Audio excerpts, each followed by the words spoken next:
سيدنا مولانا محمد وعلى آله سيدنا مولانا محمد اللهم صل على سيدنا مولانا محمد وعلى آله سيدنا مولانا محمد رسول الله عليكم السلام يا حبيب الله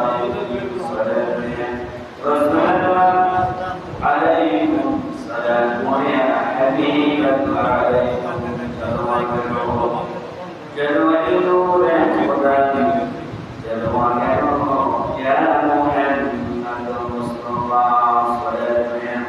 رسول الله عليكم السلام يا حبيب الله جلوة شمس الضحى محمد جلوة بدر الهدى محمد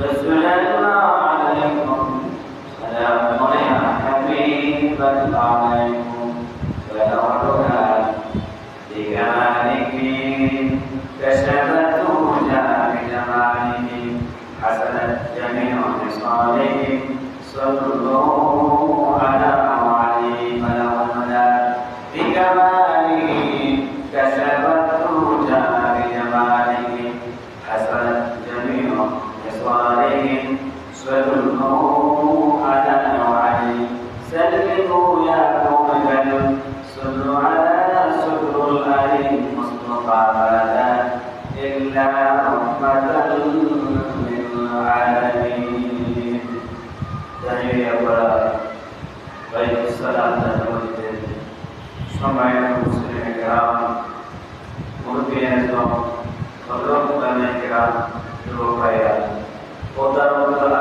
আমার সম্মানিত প্রধান ইমাম ভাইরা আসসালামু আলাইকুম ওয়া রাহমাতুল্লাহি ওয়া বারাকাতুহু মহান আল্লাহ সুবহানাহু ওয়া তাআলা দরবারে কালিমাত শুকর আদায় করতেছি যে মহান রব আজকে মুবারক দিন জুমার দিন জুমার নামাজ পড়ার জন্য আমাদের মতো নগরীয় গোলামদেরকে মসজিদে আসার যে সুযোগ করে দিয়েছেন আমরা মনিবের দরবারে শুকরিয়া আদায় করে আলহামদুলিল্লাহ দরুদ সালাম উম্মতের কাদের নবী আমার আল্লাহর পাকের নবী ইহকাল বরকত বাসানোর নবী নবী মুহাম্মদ রাসূলুল্লাহ সাল্লাল্লাহু আলাইহি ওয়াসাল্লাম সম্মানিত হাজির আজকের আলোচনার বিষয় হচ্ছে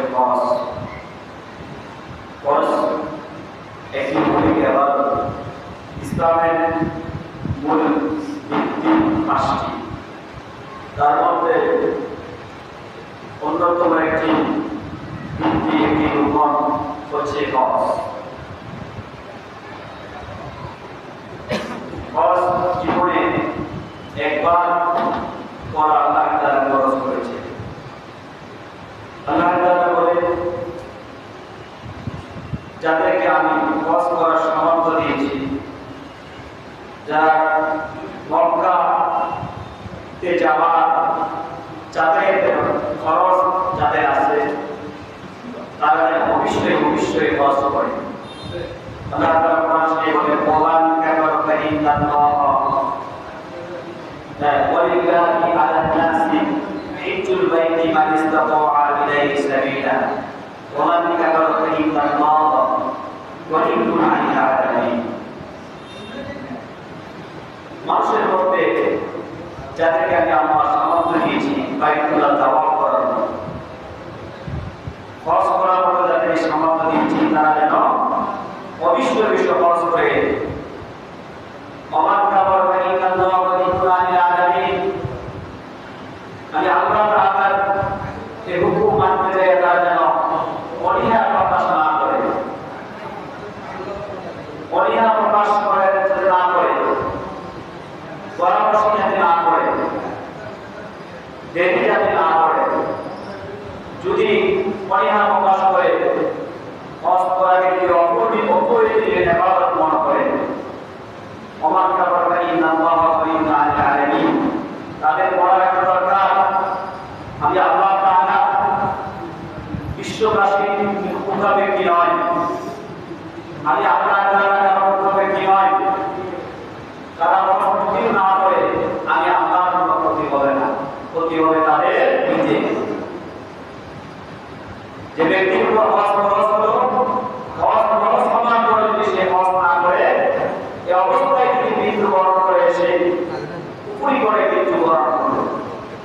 সে ফুলি করে মৃত্যুবরণ করলো, ঈমান হারায় মৃত্যুবরণ করলো। কত বড় কথা! হজ করার সামর্থ্য থাকার পরও আমরা যদি হজ না করি, তাহলে ঈমান হারায় মৃত্যু, তাহলে এই অবস্থায় যদি মৃত্যুবরণ করি, তাহলে আমি ঈমান হারায় মৃত্যুবরণ করলাম। নাউযুবিল্লাহ। আল্লাহ তাআলা এই কাবা ঘরকে বিশ্ববাসীর জন্য সর্বপ্রথম এই ঘরকে ইবাদতের জন্য বানাইছে। পৃথিবীর মধ্যে সর্বপ্রথম ঘর হচ্ছে কাবা ঘর। সুবহানাল্লাহ। এর আগে কোন ঘর ছিল? আল্লাহ তাআলা কোরআনে বলেন, ইন্না আওয়ালা বাইতিন উদিআ লিন-নাসি লাল্লাযী বিবাক্কাতা মুবারাকান ওয়া হুদান লিল-আলামিন ফীহি আয়াতুন বায়্যিনাতুন মাকামু ইব্রাহিম ওয়া মান দাখালাহু কানা আমিনা। নিশ্চয় মানুষের ইবাদতের জন্য আমি আল্লাহ সর্বপ্রথম জমিনের মধ্যে যে ঘরটা নির্মাণ করলাম, যে ঘরটা বানাইলাম, সেটা মক্কাতে অবস্থিত। সুবহানাল্লাহ। যে ঘরটা জমিনের মধ্যে সর্বপ্রথম আল্লাহ বানাইছেন মানবজাতির ইবাদতের জন্য, সেটা কোথায় অবস্থিত? মক্কাতে। মক্কার নাম আরবিতে বাক্কা, আরবিতে কোরআনের ভাষায় কি? বাক্কা। লাল্লাযী বিবাক্কাতা মুবারাকান ওয়া হুদান লিল-আলামিন। আল্লাহ তাআলা বলেন, নিঃসন্দেহে আমি যে ঘরটা মানবজাতির ইবাদতের জন্য বানাইলাম, সেটা মক্কাতে অবস্থিত। মক্কার নাম কি? আরবিতে বাক্কা। লাল্লাযী বিবাক্কাতা মুবারাকান ওয়া হুদান লিল-আলামিন। যারা এই ঘরে আসবে তাওয়াফ করার জন্য, ইবাদত করার জন্য, তাদের জন্য আমি আল্লাহর পক্ষ থেকে নিরাপত্তা রয়েছে। কি রয়েছে? নিরাপত্তা। এখন আসলে মানুষ নিরাপত্তা থাকবে, শান্তিতে থাকবে, কোন অশান্তি তাদেরকে স্পষ্ট করবে না। যতক্ষণ পর্যন্ত মানুষ কাবার সত্তরের মধ্যে থাকবে, ততক্ষণ পর্যন্ত আল্লাহ রহমতের বেষ্টনীর মধ্যে তারা থাকবে। তাদের উপর আল্লাহ সাকিনা, আল্লাহ রহমত সর্ব অবস্থায় নামিয়ে দিতে থাকে। সুবহানাল্লাহ। এবং নিরাপত্তা সহিত থাকবে। লাল্লাযী বিবাক্কাতা মুবারাকান ওয়া হুদান লিল-আলামিন ফীহি আয়াতুন বায়্যিনাতুন মাকামু ইব্রাহিম। এই কথার মধ্যে রয়েছে মাকাম ইব্রাহিম। ইব্রাহিমের নিদর্শন রয়েছে। ইব্রাহিমের নিদর্শন রয়েছে কোরআনের মধ্যে। তোমরা মাকাম ইব্রাহিমের নিদর্শন দেখতে এই ঘরের মধ্যে আসো। ইব্রাহিম মুসলমান এই ঘরকে সংস্কার করেছেন, পুনর্নির্মাণ করেছেন। সুবহানাল্লাহ। এই ঘর রয়েছে ইব্রাহিম এর নিদর্শন।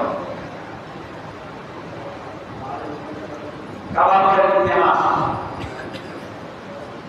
মানব জাতির সৃষ্টির 200 বছর আগে এই ঘর আল্লাহ তাআলা জমিনে নির্মাণ করেন। মানব জাতির 200 বছর আগে, মানব জাতিকে সৃষ্টি করার 200 বছর আগে এই ঘর আল্লাহ তাআলা জমিনে নির্মাণ করেছেন। 200 বছর আগে এখনো কোনো মানব জাতি সৃষ্টি হলেন, আল্লাহ তাআলা কাবার সৃষ্টি করলেন। এই পৃথিবীটা ছিল পানি, পানি আর পানি। আল্লাহ তাআলা পানিকে নির্দেশ করলেন, পানি তুমি প্যানা সৃষ্টি করো, ঢেউ দিয়ে প্যানা তৈরি করো। পানির মধ্যে ঢেউ সৃষ্টি করো। ঢেউ সৃষ্টি হওয়ার পরে পানি এই ঢেউ একটা প্যানাতে পরিণত হয়ে গেল। পৃথিবীর মাঝখানে যেখানে এখন খাওয়া, সেখানে পানি দুই প্যানা সৃষ্টি হয়ে একটা মাটিতে পরিণত হলো। কিসে? একটা মাটিতে পরিণত হলো। এক টুকরা মাটি, এক টুকরো মাটি করবো। আবার এই মাটিকে আল্লাহ তাআলা বলল, মাটি তুমি দুর্গা হয়ে যাও। একবার এই জায়গার মধ্যে থাকো, যেখানে মক্কা, এখানে থাকো। আরেকবার স্ত্রীকে চলে যাও। স্ত্রী বলতে মদিনাকে বোঝায়। আল্লাহ নবী যখন মক্কা থেকে মদিনায় হিজরত করলেন, হিজরত করার পরে নবী স্ত্রীর নাম রেখেছেন মদিনা। সুবহানাল্লাহ। এর আগে মদিনা নাম ছিল না, স্ত্রী ছিল। নাম কি ছিল? মদিনার নাম স্ত্রী ছিল। নবী যখন মক্কা থেকে মদিনায় হিজরত করলেন, তখন একটি নাম রাখলেন মদিনা। মদিনাতুল মুনাওয়ারা। সুবহানাল্লাহ। এক টুকরো মাটিকে দুই ভাগ করবো আল্লাহ। মাটিকে নাম করলেন, মাটি তুমি দুই ভাগ হয়ে যাও। দুই ভাগ করে একবার যেখানে মক্কা শরীফ, কাবা শরীফ এখানে থাকো, আরেকবার স্ত্রী মদিনায় চলে গেল। আল্লাহ বলেন এক টুকরো মাটি দুই ভাগ হয়ে দুই জায়গায় চলে গেল। আবার আল্লাহ মাটিকে এলহাম করলেন, মাটি তোমরা বড় হতে থাকো, বড় হয়ে একটা আরেকটার সাথে লেগে যাও। সুবহানাল্লাহ। মাটিকে আল্লাহ এলহাম করলেন, মাটিকে আল্লাহ ওয়াদা দিলেন যে এক টুকরা যে মদিনা গেলাম, আরেক টুকরা যে মক্কা আসা, তোমরা দুই টুকরো মাটি বড় হতে থাকো। কি হতে থাকো? বড় হতে থাকো। বড় হতে হতে হতে এই মাটিগুলি, মক্কার মাটি এবং মদিনার মাটি একজেস্ট হয়ে বড় হতে হতে, সুবহানাল্লাহ, পৃথিবীর চারিদিকে পানি, এক পানি মক্কা মদিনাতে বিশাল মাটিতে পরিণত হলো। আবার এই মাটিগুলোকে আমরা এলহাম করলেন, মাটি তোমরা বড় হতে থাকো, বড় হতে থাকো। এই যে আল্লাহ মাটিকে এলহাম করার পর থেকে সেই দিন থেকে আজ থেকে এই দিন কিয়ামত পর্যন্ত মাটি শুধু বড় হতে থাকবে। সুবহানাল্লাহ। মাটি বাড়তে থাকে। মাঝে মাঝে দেখা যায় বৈজ্ঞানিকেরা বলে বহু সমুদ্র জল উঠেছে, ঠিক না? বহু সাগরে কি উঠছে? জল উঠছে। অর্থাৎ ভূমিতে পরিণত হলো, সমুদ্র ভূমিতে পরিণত হলো। এরকম শোনা যায় না? ভূমি